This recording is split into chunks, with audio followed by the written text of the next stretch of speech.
Okay, I'm going to show you today why two negatives when being multiplied together equal a positive number.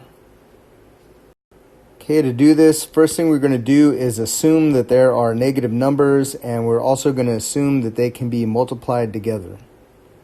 As you can see that we have two positive numbers being multiplied together on this side of the equation and two here. Okay, a positive and a negative, positive and a negative, and two negatives, two negatives. So we're going to call this the reflexive law of equality. Okay, reflexive property of equality means that whatever's on one side of the equal sign must be equal to what's on the other side. So that's our first step, reflexive property of equality. What we're going to do to prove this is we're going to use this law of distribution. This law of distribution basically says that if you have a number A being multiplied by B plus C, that this equals AB plus AC. If you remember your algebra, to distribute, you kind of throw this A inside the parentheses. And we're going to be doing the reverse of this. So instead of dropping it in, we're going to start with AB, AC, and we're going to take the A out. Okay, so we're kind of going to do the opposite of distribution, which is called factoring. Okay, so we split this up on both sides of the equal sign.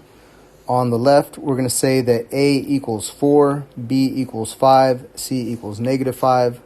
On the right-hand side of the equation, we're going to say A equals negative 5, B equals 4, and C equals negative 4.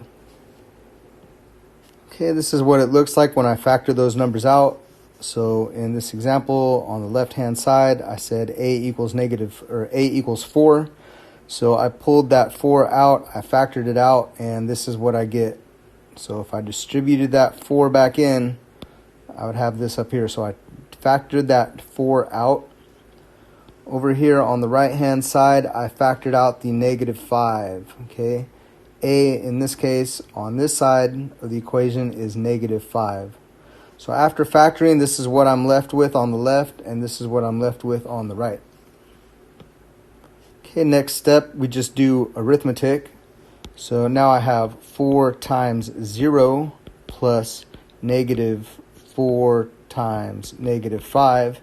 That's going to equal 4 times 5 plus negative 5 times 0. Okay, when I add 5 and negative 5, I get 0. When I add 4 and negative 4, I get 0.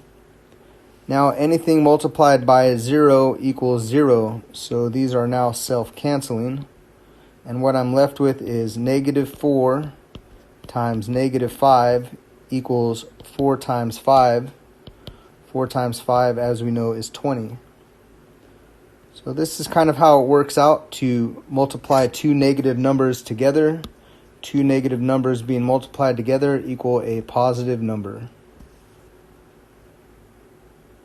If you like these type of videos, please press the like button, leave a comment, and subscribe for more videos. Thank you.